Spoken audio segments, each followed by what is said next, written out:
చదువు మీరు ఇట్లా నిలబడండి. ఆ దినమున మీరు ఇలాగండి, యెహోవా నీవు నా మీద కోపపడుతుంది, నీ కోపము చల్లారను, నన్ను స్తుతించుచున్నాను, నీవు నన్ను ఆదరించున్నావు. ఇదిగో నా రక్షణకు కారణభూతుడు దేవుడు, నేను భయపడక ఆయనను నమ్ముకొనుచున్నాను. యెహోవాయే నాకు బలము, ఆయనే నా కీర్తనకు ఆస్పదము, ఆయన నాకు రక్షణ. దేవుడి వాక్య భాగం దీవించి ఆశ్రయించును గాక. ఆమేన్, ఆమేన్, ఆమేన్. తర్వాత బాగా కంటెస్ట్ చేయి, లేఖన భాగాలు కంటెస్ట్ చేసి నేను ప్రార్థన చేసినాక మేరక్క కూడా ప్రార్థన చేస్తాను. దా అక్కడ చదువు నాన్న. నా జనులారా నా బోధకు చెవియొగ్గుడి, నా నోటి మాటలకు చెవియొగ్గుడి. నేను నోరు తెరిచి ఉపమానం చెప్పేదను, పూర్వకాలపు గూఢవాక్యములను నేను తెలియజెప్పేదను. మాకు తెలిసిన సంగతులను మా పితరుల మాకు వివరించిన సంగతులను చెప్పేదను. యెహోవా స్తోత్రాహ క్రియలను, ఆయన బలమును, ఆయన చేసిన ఆశ్చర్య కార్యములను దాచకుండా వాటిని వారి పిల్లలకు చెప్పేదను. రాగల తరములలో పుట్టబో పిల్లలు దాన్ని ఎరుగునట్లు వారు లేచి తమ పిల్లలకు దాన్ని వివరించినట్లు మీరును దేవుని యందు నిరీక్షణ గలవారై దేవుని క్రియలను మరవకూడదు. దేవుని యందు మీరును నిరీక్షణ గలవారై దేవుని క్రియలు మరవకంటే నాయనమ్మ నీకు ఎన్ని చెప్పింది దేవుని గురించి, అమ్మ చెప్పింది. ఇవి ఎప్పుడు మర్చిపోకూడదు. గెలిచి నీ ఆధ్యాత్మిక జీవితం పెద్దల మాట విన్నావు కాబట్టి నువ్వు ఈ స్థితిలో ఆత్మీయంగా రక్షణలో ఎదుగుతున్నావు. అందుకు దేవునికి స్తోత్రం. ప్రార్థన చేసుకుందాం. స్తుతించడానికి, మహిమపరచడానికి, ఘనపరచడానికి, కొనియాడడానికి శ్రేష్టమైన సమయాన్ని బట్టి కొన్నాళ్ళు చెల్లిస్తున్నాం.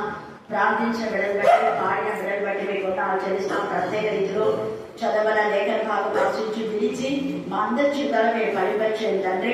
మనుషుల అపవిత్రాత్మ అందించి బాధలుగా బంధించాలని ప్రార్థిస్తున్నాం. దేవా, మేము ఇలాగ ఆత్మీయంగా ఎదుర్చడానికి నా కాలంలో మా యొక్క పూర్తి దేవా మిషనరీస్ వెళ్ళాలి. ప్రతి దర్శనం బట్టి మీకు వందనాలు స్తుతులు స్తోత్రం చెల్లించుకుంటున్నాం. పరిశుద్ధ పునరుద్ధాన దినములు ప్రత్యేకించి ప్రతిష్ఠించే ఈ ఎంతమంది నా ప్రభావం నామములు కనపరిచారో వాక్యం చెప్పిన ప్రతి బిడ్డను బట్టి భిన్న వాళ్ళకి మీకు వందనాలు చెల్లిస్తున్నాం. దేవా, వాక్యం వినక నిర్లక్ష్యం చేసేవాడిని క్షమించి మన్నించి మరోసారి మీ సన్నిధిలో నేను కనపరిచే జ్ఞానం కలుగుతానని ప్రార్థిస్తున్నాం.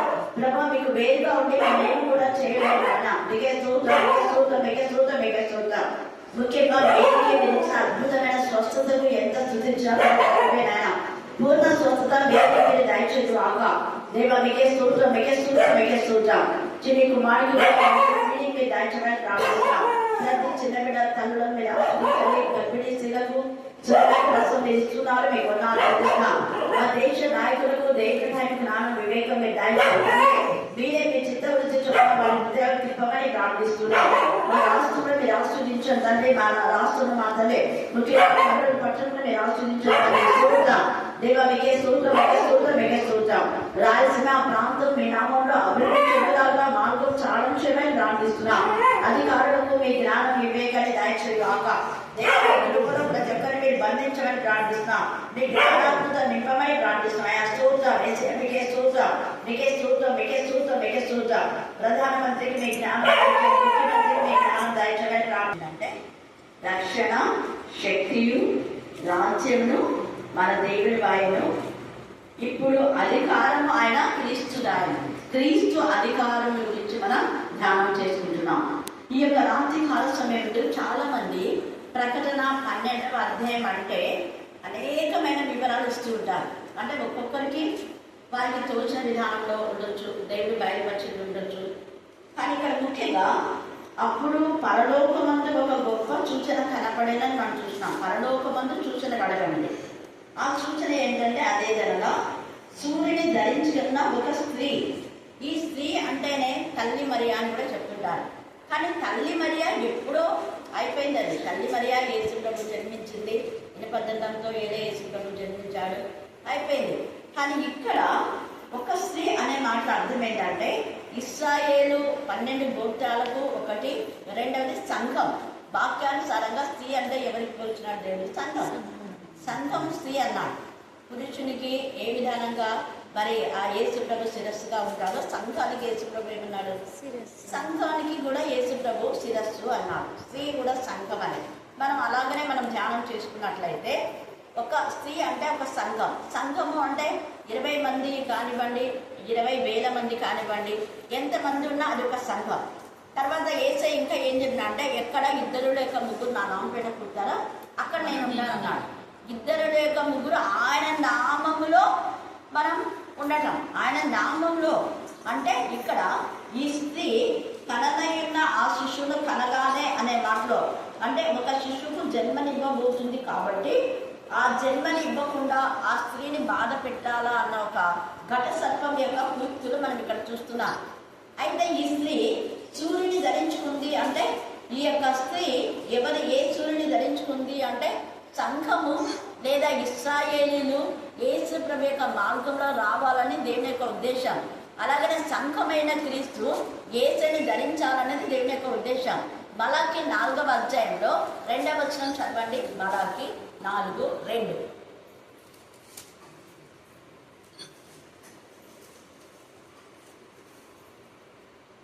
అయితే నా నామమందు భయభక్తులు గల ఇక్కడ ఎంత చక్కగా నా నామందు, ఇందాక మనం అనుకున్నాం కదా, ఆయన నామంలో ఎక్కడ 2 లేక 3 ఉంటారో అదే సంఘం. ఆయన నామం పేట కూడా ఆయన నామంలో మనం రావాలంటే ముందు క్రీస్తు మనలో జన్మించాలి కదా. అలాగా అంటే ఒక మగ శిశువును కనగా అంటే మగ శిశువు మనలో జన్మించాలి.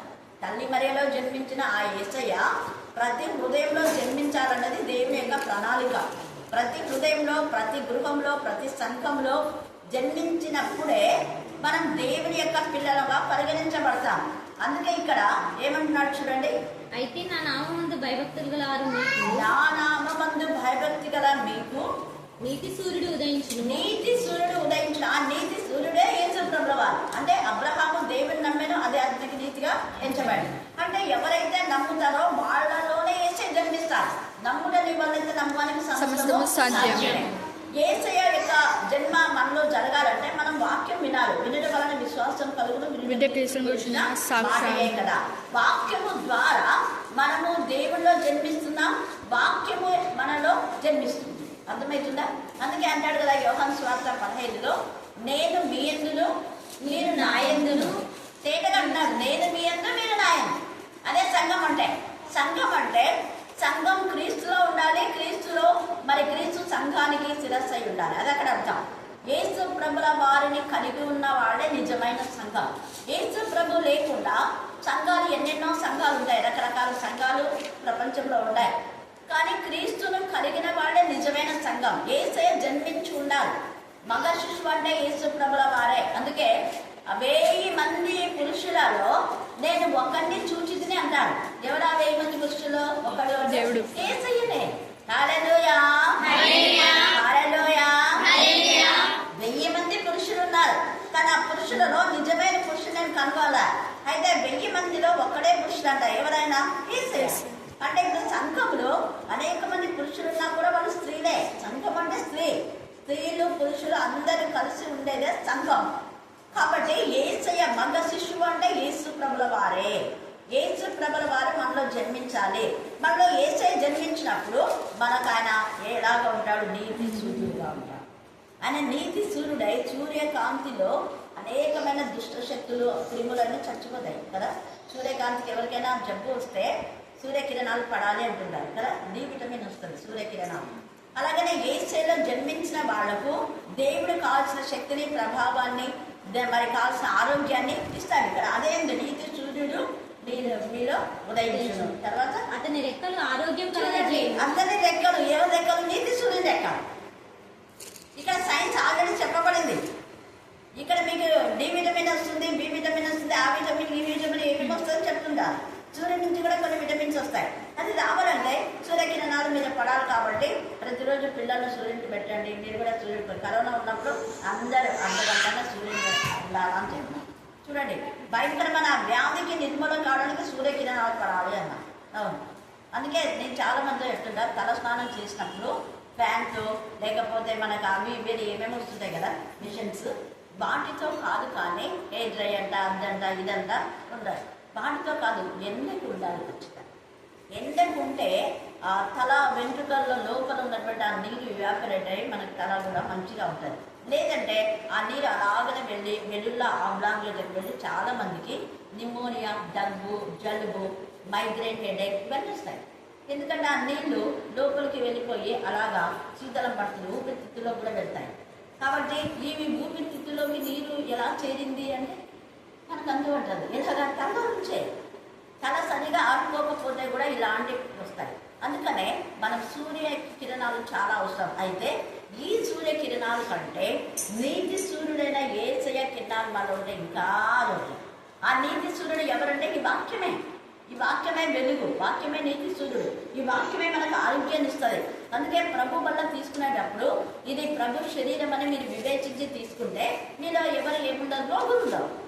కానీ వివేచించకుండా ఈయన నీతి సూర్యుడు అని లేదా ఈ శరీరం క్రీస్తు శరీరం అని వివేచించకుండా ఇష్టానుసారంగా తీసుకుంటే అనేకులు మీరు బలహీనులుగా ఉన్నారు, రోగులుగా ఉన్నారు, నిద్రిస్తున్నారు. అంటే ఆ నిద్ర ఎలాంటిదంటే నిత్య నిద్ర అంటే నిత్య నరకం అని చెప్పాలనుకుంటే చనిపోయిన వాళ్ళు ఇంకా అలాగే నరకంలోకి వెళ్తారు. అదే ప్రభునందు నిద్రించిన వాళ్ళైతే నిత్య పరలోకంలోకి వెళ్తాం, నిత్య జీవంలోకి మనం వెళ్తాం. కాబట్టి ఈ యొక్క రాత్రి కాల సమయంలో ఈ స్త్రీ అనే మాట ఇశ్రాయేలు 12 గోత్రాలు అయినా కూడా వాళ్ళు కూడా యూదా వంశంలో నుంచే రక్షణ వచ్చింది. యూదా వంశం అంటే యేసు ప్రభుల వారి ద్వారా 12 గోత్రాలైనా అన్యజనుడైనా ఏ మతమైనా ఏ కులమైనా ఏ చేతైనా అందరిలో మగ శిశువైన యేసే జన్మించాల్సింది. అది స్త్రీ అంటే.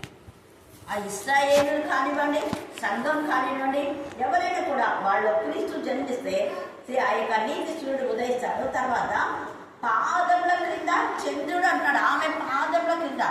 సంఘము పరలోకములకు ఎత్తబడినప్పుడు మరి సంఘం యొక్క పాదముల కింద ఎవరుంటారు? చంద్రుడు. ఇప్పుడేమో చంద్రమండలంకు వెళ్ళిన వాళ్ళు ఎంత గొప్పలు గొప్పలు చెప్పి గోల్డ్ మెడలిస్తున్నారు. కానీ దేవుని యొక్క సన్నిధిలో మనం ఉంటే ఆ చంద్రుడే మన పాదముల కింద ఉంటాం. హల్లెలూయా, హల్లెలూయా, హల్లెలూయా.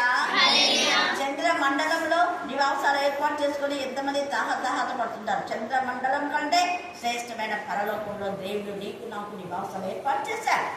కాబట్టి మనం ఏమాత్రం కూడా దిగులు చెందని అవసరం లేదు. అయితే మనలో క్రీస్తు జన్మించాలి. క్రీస్తు జన్మించకుండా ఉండడానికి సాధన చేసే జిమ్మిక్స్. అందుకనే చూడండి, ఆ నొప్పుల కంటే ఒక వ్యక్తి రక్షణ పొందాలంటే ప్రసవ వేదన. అందుకే ఒక్క జనాన్ని కనడానికి ఒకనాటి ప్రసవ వేదన చాలునా అన్నారు. ప్రతిరోజు మనం ఆత్మల కోసం ప్రార్థన చేయాలి. అంటే ఒక తల్లి ఒక బిడ్డను కనడానికి ఎంత వేదన పడుతుందో అలాగా ఆత్మ రక్షణ కోసం మనం కూడా ఏం చేయాలి? వేదన పడాలి. స్త్రీ ఆత్మల రక్షణ గురించి ఇలాగా గర్భం దాల్చి వాళ్ళ కోసం ప్రసవ వేదన పడి వాళ్ళని కంటూ ఉంటే ఈ ఘట సర్పానికి ఏమైతుంది? కోపం వస్తుంది. ఇంతమంది ప్రభులో చేరిపోయినారే, నేను ఎంతమందిలో నా వైపు మరల్చుకోవాలని అనుకున్నాను. చాలా మందిని క్రీస్తు నుంచి వేరు చేసి ఎస్సీగా, ట్రైబల్స్గా అలాగే ఇలాగా చేశాను నేను.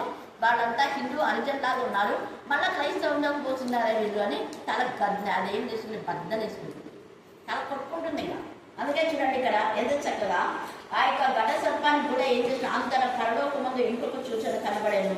ఇదిగో ఎర్రని మహా ఘట సర్పము, దానికి 7 తలలు దానికి. తర్వాత 10 కొమ్ములను ఉండేను. దాని తల మీద 7 కిరీటములు ఉండేను. దాని తోక ఆకాశ నక్షత్రం 3వ భాగం ఇచ్చి వాటిని భూమి మీద పడవేశారు. కననైన ఆ స్త్రీ కనగానే ఆ శిశువును మృంగివేయగానే ఆ ఘట సర్పం స్త్రీ ఎదుట నిల్చుందని, అంటే సంఘం ఎదుట నిల్చుంది. కానీ దేవుడైతే సంఘమును ఈ యొక్క దుష్ట శక్తుల నుంచి విడిపిస్తున్నాడు. యేసయ్య విమోచకుడు. ఆయన శిలువ, మరణ, పునరుద్ధానముల ద్వారా సంఘమును పాపం నుంచి, శాపం నుంచి, ఈ అపవాది యొక్క కీర్తి నుంచి సంఘాన్ని విడిపిస్తున్నాడు. అందుకే స్త్రీ ఎదుట, సంఘం ఎదుట అది ఎంతగా ఆ యొక్క ఆత్మను రక్షణ పొందకూడదని ఎన్నెన్నో ప్రయత్నాలు చేస్తూ ఉండేది. ఆల్రెడీ దేవుడి యొక్క సన్నిధిలో ఉన్నటువంటి యొక్క లూసిఫర్ 3 భాగాలు దూతలను తన వైపు మరల్చుకుంది. అందుకని ఏం చేసినాడు? యేసయ్య ఎప్పుడైతే మరణం చేయించి తిరిగి లేచాడో వెంటనే అపవాదికి అక్కడ సమయం లేదు, అక్కడ స్థలం లేదు. వాడు పడద్రోయబడి ఉన్నా. ఎంత ప్రాణము విడిచిందంటే యేసయ్య విడిచినటువంటి ఆ యొక్క ప్రాణంతో అపవాది క్రియలు లయపరచుటకే. అందుకే పెద్ద కేక వేశాడు యేసయ్య. ఆ కేకలో అపవాదికి అపజయం దేవుని పిల్లలకు విజయం. హల్లెలూయా, హల్లెలూయా, హల్లెలూయా. అందుకే ఇక్కడ అంటున్నాడు కదా, స్త్రీ ఎదురు నిలిచింది. అయితే సమస్త జనంలో, ఇది అండర్లైన్ చేసుకోండి, ఇక్కడ మనకు అర్థమవుతుంది. సమస్త జనులు అనే మాటలో ఇక్కడ ఇశ్రాయేలులు ఈ స్త్రీకి గుర్తు, సంఘము కూడా ఈ స్త్రీ. అందుకే సమస్త జనములను ఇనుప దండంతో ఏలనైన ఒక ముఖ శిశువును ఆమె కనగా, ఆమె శిశువు దేవుని ఎద్దకును ఆయన సింహాసనం వద్దకు కొనిపోబడను. ఆ స్త్రీ అరణ్యములకు పారిపోయిన అనే మాటలో కొంత సంఘానికి బాధ, వేదన, రోదన, కొంత శ్రమలు వస్తాయి దేవుని పిల్లలు. అయితే వాటిని మనం అరణ్య రోదన నుంచి దేవుడు మనల్ని విడిపించే దేవుడుగా ఉంటాడు. అందుకని ఇక్కడ అంటున్నాడు కదా, కొంత కాలం 10 దినములు శ్రమ కలుగును మన మటుకు ఏమి కదా నమ్మకంగా ఉండమన్న శ్రమ. ఇది అరణ్యములోకి పారిపోయిన అనే మాటలో కొంత శ్రమలు వస్తాయి. ఆ శ్రమల తర్వాత దేవుడు నిక్షేపిస్తాడు. శ్రమల తర్వాత దేవుడే మన పక్షంగా వ్యాఖ్యం ఆడతాడు. అందుకనే ఆ శ్రమలో, ఆ పోరాటంలో చూడండి, అందరి పరలోకమంది ఏమైందంట, యుద్ధం జరిగాను. మిఖాయేలును అతని దూతలను ఆ ఘట సర్పంతో యుద్ధం చేయవలని ఉండగా, మన పక్షంగా యుద్ధం చేయడానికి మిఖాయేలు దూతను దేవుడు తోడుగా వస్తున్నాడు. సంఘము ఆధ్యాత్మికంగా ఎదగకుండా చేయడానికి యేసు ప్రభుల వారు మనలో జన్మించకుండా, మన సంఘంలో, మన ఇళ్లలో జన్మించకుండా సాతం చేసే ఈ కృత్యులకు మిఖాయేలును దేవుడు పంపి, మిఖాయేలు మన పక్షంగా పోరాడి మళ్ళా అపవాది కృత్యుల నుంచి విడిపిస్తూ ఉన్నాం. అందుకని ఇక్కడ ఏమంటున్నా అంటే, ఆ ఘట సర్పము దాని దూతలు యుద్ధం చేసిరి కానీ గెలవలేకపోయేది. మన పక్షంగా తండ్రి అయిన దేవుడు మిఖాయేలును పంపించి మన పక్షంగా యుద్ధం చేస్తున్నాడు. మన రక్షణ పొందడానికి మార్గం సాధన చేస్తున్నాడు. పాపం అనే భయంకరమైన పాపంలో ఉండేవాళ్ళు యేసును స్వీకరించాలంటే చాలా కష్టం. ఆ భయంకరమైన నరహంతకులు కానీ, భయంకరమైన వ్యభిచారులు, వేశ్యలు, వీళ్ళందరూ మారాలంటే ఎంతో కష్టం. అయితే దేవుడు తన యొక్క వాక్యమును పంపి, వాక్యము ద్వారా పాపంతో యుద్ధం చేసి పాపమును జయించి ప్రభు బిడ్డలుగా మార్చబడ్డారు. హల్లెలూయా, హల్లెలూయా, హల్లెలూయా, హల్లెలూయా. ఇక్కడ మిఖాయేలు సూచన అన్నాడు కాబట్టి ఇక్కడ మిఖాయేలు పంపుతున్నాడు. ఇక్కడైతే మన దైవజనులు పంపుతున్నాడు. వాక్యము ద్వారా, వాక్యమే మనతో యుద్ధం చేస్తుంది. వాక్యమే పాపంతో యుద్ధం చేస్తుంది. వాక్యమే పాపమును పరిహరిస్తుంది. వాక్యమే పాపం పైన చంపివేస్తుంది. కాబట్టి ఈ వాక్యము ఖడ్గంలాగా పనిచేసి మనల్ని పాపం నుంచి విడిపించగలిగేది ఈ యొక్క వాక్యమే. అందుకే ఇక్కడ మిఖాయేలు ఒక సూచన అన్నాడు. పరలోకమందు యుద్ధము జరిగిన మిఖాయేలు అతని దూతలు ఘట సర్పంతో యుద్ధం చేయబడి ఉండగా, ఆ ఘట సర్పము దాని దూతలు యుద్ధం చేసి కానీ గెలవలేకపోయేది. కనుక పరలోకమందు వారికి ఇక ఏం లేదు, స్థలం లేదు. ఇంతవరకు ఆ యొక్క యోగు గ్రంథంలో మనం చూస్తే ఈ అపవాదేమో సాతాను వాడి దూతలు అప్పుడప్పుడు పరలోకానికి పోతున్నారు. కానీ ఇప్పుడు పరలోకంలో వాళ్ళకి ఏం లేదు, స్థలం లేదు. హల్లెలూయా, హల్లెలూయా, హల్లెలూయా, హల్లెలూయా. యేసయ్య పునరుద్ధాన శక్తి ద్వారా అపవాదికి ఇక స్థలం లేదు అక్కడ. అంతవరకు పోయి మన మీద అది ఏమేమో సార్లు చెప్తా ఉంది. ఇప్పుడు లేదు, దానికి చెప్పడానికి అవకాశమే లేదు, దానికి పోవడానికి లేదు. అందుకనే అది ఇప్పుడు దురాత్మల సమూహమే ఆకాశ మండలం ముందు మాత్రమే తిరుగుతుంది. పరలోకానికి పోవడానికి అవకాశం లేదు. పరలోకముందు వారికి ఇక స్థలం లేకపోయిన కాగా సర్వలోకమును మోసపుచ్చుచు అపవాది అయినయు సాతాననియు పేరు గల ఆది సర్పమైన ఆ మహాగణ సర్పం ఏమైపోయింది, పడద్రోయబడి. అది పడద్రోయబడింది, మీరు భయపడింది. అది పడద్రోయబడిందంటే అది దాని దూతలు పడద్రోయ, దానికి శక్తులన్నీ పోయినాయి, దానికి ఆయుధాలు లేవు, ఇంకా నిరాదాయుడు వాడు. ఇంకా మీరు ఎందుకు భయపడతారు? యేసయ్య మనలో జన్మించాయంటే యేసయ్యకి ఇప్పుడు అధికారం ఉండాలి. అందుకని ఇక్కడ అంటున్నాడు కదా, అది భూమి మీద పడద్రోయబడి దాని దూతలు దాంతో కూడా పడద్రోయబడి, మరియు గొప్ప స్వరము పరలోకమందు ఇలాగ చెప్పడం వింటుంది. ఏమి అంటే, రాత్రి పగళ్ళు మన దేవుని ఎదుట మన సహోదరుల మీద నేరం మోపబడిన అపవాది ఏమైపోయాడంట, పడద్రోయబడి. వాడు పడద్రోయబడి పాతాళం బంధించేసిన వాడు పడద్రోయబడి ఉన్నాడు. కనుక ఇప్పుడు రక్షణ, అది యేసయ్య ఎవరిలో జన్మిస్తాడో వాళ్ళకే రక్షణ.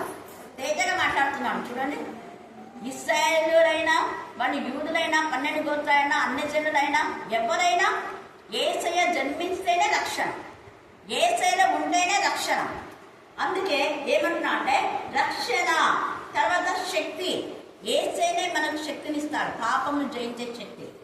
తర్వాత రాజ్యం అంట, మనం పరలోక రాజ్య వారసులవుతాం. యేసయ్యతో వేల కొలది దూతల సైన్య సమూహంతో మన హృదయంలో వాళ్ళు నివాసం చేయాలని, మనతో భోజనం చేయాలని మనకు ఆయన నడవాలని, మనం ఆయనతో నడవాలని ఇష్టపడుతున్నాం. అందుకే ఎందరు దేవుని ఆత్మతో నడిపించబడదో వాళ్ళందరూ ఏమవుతారు? దేవుని కుమారులు అవుతారు. యేసయ్య మన పక్షంగా విజ్ఞాపన చేస్తారు. ఆయన విజ్ఞాపన ఆత్మగా ఉచ్చరింప శక్యం కానీ మూలుగులతో మనం ఎలా ప్రార్థన చేయడం మనకు తెలియదు, కానీ రక్షణ పొందిన వ్యక్తి పక్షంగా విజ్ఞాపన ఆత్మ విజ్ఞాపన చేస్తాడు. రోమా 8:26లో తేజగా ఆ మాట రాయబడింది. అందుకే ఆయన యొక్క మన దేవుని బాయను ఇప్పుడు అధికారం ఆయన క్రీస్తు రాయను. యేసు ప్రభు యొక్క అధికారంలో మనం ఉంటే భయపడిన అవసరం. అందుకే ఈ 12వ అధ్యాయం చివరిలో కూడా ఈ అపవాది యొక్క కృత్యులు సాక్ష్యం ఇచ్చే వారి కోసం అక్కడ ఉంటారు. రక్షణ పొందిన వ్యక్తి ఖచ్చితంగా సాక్షి బిడ్డగా ఉండాలి. ఇప్పుడు అధికారం క్రీస్తు అధికారంలో మనం ఉన్నాం కాబట్టి మనం ఏం భయపడిన అవసరం లేదు. ధైర్యంగా మన జీవిత పరుగు మనం వెళ్ళాలి. తర్వాత ఈ యొక్క అపవాది ఎన్ని కృత్యులు అంటే ఎహెజ్కేలు 14:15 చదవండి. ఎహెజ్కేలు 14:15.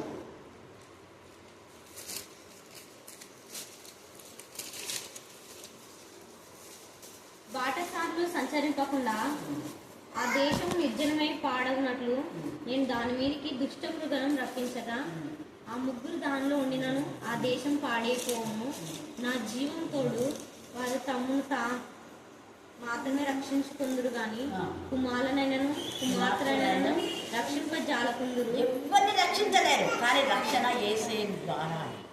ఎంత చక్కగా చెప్తున్నారు. యేసయ్య ద్వారానే రక్షణ అన్నమాట. తేజగా లూకా 10:18 చదవండి. లూకా 10:18.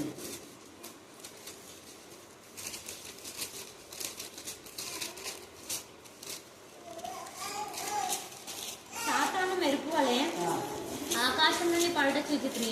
మెరుపు వలె ఆకాశం నుండి పడిందని కాబట్టి ఇంకా మనం దానికి భయపడిన అవసరం లేదంటున్నాడు ఇక్కడ.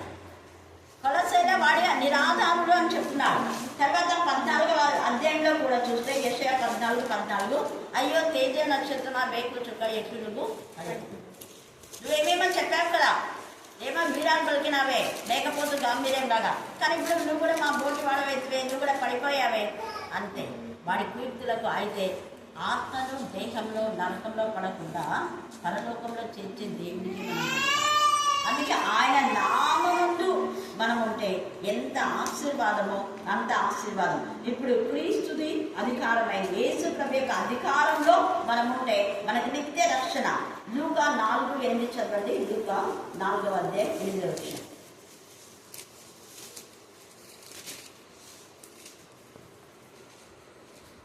నీ దేవుడైన ప్రభువునకు మొక్కి ఆయనను మాత్రమే సేవింపవలెను అని రాయబడి ఉన్నదని వారికి ప్రత్యుత్తరం. మత్తయి సువార్తలో లూకాలో ఇవన్నీ కూడా అపవాది ఎంతగా యేసయ్యను శోధించింది, కానీ అపవాది క్రియలు యేసయ్య ఏం చేశాడు? లయపరిచాడు. మనలో యేసయ్య ఉంటే మనం కూడా అపవాదిని ఇలాగే చేయించగలుగుతాము అని అర్థం. అపవాది క్రియలు లయపరచుటకే యేసయ్య వచ్చాడు. మగ శిశువైన యేసయ్య నీలో నాలో జన్మిస్తే అపవాది తోక జాడించలేదు, వాడి తోక ముంచుకొని వెళ్ళిపోతాడు. అందుకే ఇక్కడ ఈ మాట ఎఫెసీయులకు రాసిన పత్రికలో కూడా మనం చూస్తే 6వ అధ్యాయంలో మనం పోరాడినది 6:12 చదవండి. ఎఫెసీ 6:12.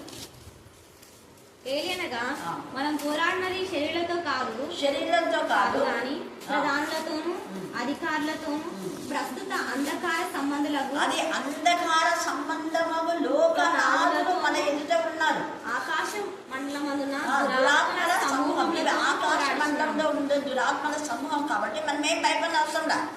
అందుకని మనం ఆపద్దినమున వాడిని ఎదిరించాలంటే రక్షణ శిరస్త, నీతైన వస్త్రం, సత్యమైన గడ్డి, సమాధాన మేజుళ్ళు, తర్వాత ఆత్మ కవచాన్ని మనం ధరించుకోవాలి. సర్వాంగ కవచం. మన శరీరంలో సర్వాంగ కవచం ఉంటే యేసయ్య రక్షణ. యేసయ్య ఎవరి యొక్క హృదయంలో జన్మిస్తాడో, మగ శిష్యువైన యేసయ్య నీలో నాలో జన్మించినప్పుడు ఆ జీవితానికి, ఆ కుటుంబానికి, ఆ సంఘానికి సర్వాంగ కవచంగా యేసయ్య ఉండి ఆ సంఘము నిర్దోషమైన సంఘంగా, నిష్కలంకమైన సంఘంగా, మడత మచ్చ ఏది లేకుండా తండ్రి అయిన దేవుడి దగ్గర నిలువగల సంఘంగా దేవుడు తయారు చేస్తారు. ఈ ఘట సర్పాన్ని పారదూరుతారు. ఘట సర్పం యొక్క ఉగ్రత ఏం చేయలేదు. అందుకే తేజగా ఇక్కడ పరిశుద్ధ ఆత్మదేవుడు మాట్లాడుతున్నారు. ద్వితీయోపదేశ కాండం 28:18.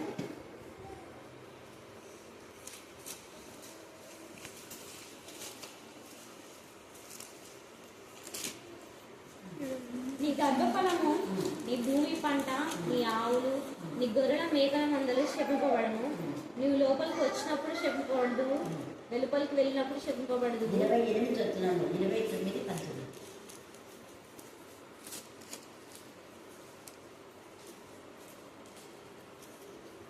ఆ జనముల దేవతలను పూజించకు మన దేవుడైన యెహోవా యొద్ద నుండి తొలగు హృదయం గల పురుషుడే గాని, స్త్రీయే గాని, కుటుంబమే గాని, గోత్రమే గాని నేడు మీలో ఉండకుండానట్లు మరణకరమైన దుష్టత్వమును అతి మూలమైనది. మరణకరమైన దుష్టత్వం నుంచి మనం విడుదల పొందాలి. తేజని ఇక్కడ మాట్లాడుతున్నాం. దేవునికి విరోధమైనది ఏది ఉన్నా కూడా అది పాపమే, శాపమే. యేసయ్యనే మన హృదయంలో ఉండాలి. ఆ మగ శిశువు ఏదో ఇనుప దండం పైన వెళ్తాడు. ఈ అపవాదికి నేను లయపరుస్తాడు. అపవాది ఏం చేసుకోలేదు. ద్వితీయోపదేశకాండం 4:9 కూడా ఒక మాట రాయబడింది. 4వ అధ్యాయము 9వ వచనం. అయితే నువ్వు జాగ్రత్త పడుము, నీవు కన్నులారా చూసిన వాటిని మరవకుండానట్లు. జాగ్రత్త పడాలి. కన్నులారా చూసిందంటే వాక్యంలో ఎవరస్తులు దేని తమ రక్తం శుద్ధిపరచుకుందరు. ఈ వాక్యం చక్కగా చూచుకున్నట్టు చేతనే కదా. వాక్యం చక్కగా చూస్తే అపవాది క్రియలు దయపరుస్తారు. ఈ యొక్క మగ శిశువైన యేసయ్య మనలో జన్మిస్తారు. మనలో జన్మించకుండా అపవాది పాపమును అలాగే పోగు చేస్తుంటుంది. పాపము సమకూరుస్తుంటుంది. అయితే పాపమును అసహించుకొని చెడుతనం విసర్జించి వాడి క్రియ లయపరిచినప్పుడు ప్రభు మనలో జన్మిస్తారు. అప్పుడు మనం ప్రభు బిడ్డలుగా ఉంటాం. యేసయ్య అధికారంలో మనం ఉంటాం. ఇక మనకి ఎలాంటి అపాయము జరగదు. ఈ రాత్రి కాల సమయమందు యేసయ్య అధికారానికి మనం లోబడి ఒప్పుకొని ఆయనలో మనం ఆలోచించాలి. దేవుడు ఈ లేఖన భాగాన్ని దీవించి ఆశీర్వదించుగాక. ఆమేన్, ఆమేన్. ఎవరు గర్జిస్తున్నారని కాదు నా ప్రభు, మన ఆత్మల్ని ఎవరు రక్షిస్తున్నారని తెలుసుకునేందుకు సహాయం దయచేయవా. ఈ లోకంలో జయించాలంటే నా ప్రభు, ఈ లోకంలో ఉన్న సైతాన్ శోధనను ప్రభు, మనుషుల మాటలను జయించాలంటే నీ దగ్గరికి రావాలి. అందరూ తెలుసుకుంటారు. సహాయం దయచేయవా నా ప్రభు. సుమతం నెరిగిన వారి ప్రతిదీ తెలుసు ప్రభు.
సహాయం తెచ్చింది.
తండ్రి నా పాలను మంచి పాలను దయచేయండి దేవా, సమృద్ధి పాలను దయచేయండి దేవా. మీకే స్తుతి, మీకే స్తుతి, మీకే స్తోత్రం నైనా.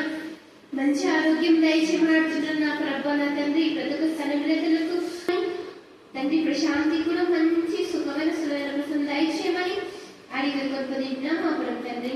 ఆమేన్ ఆమేన్.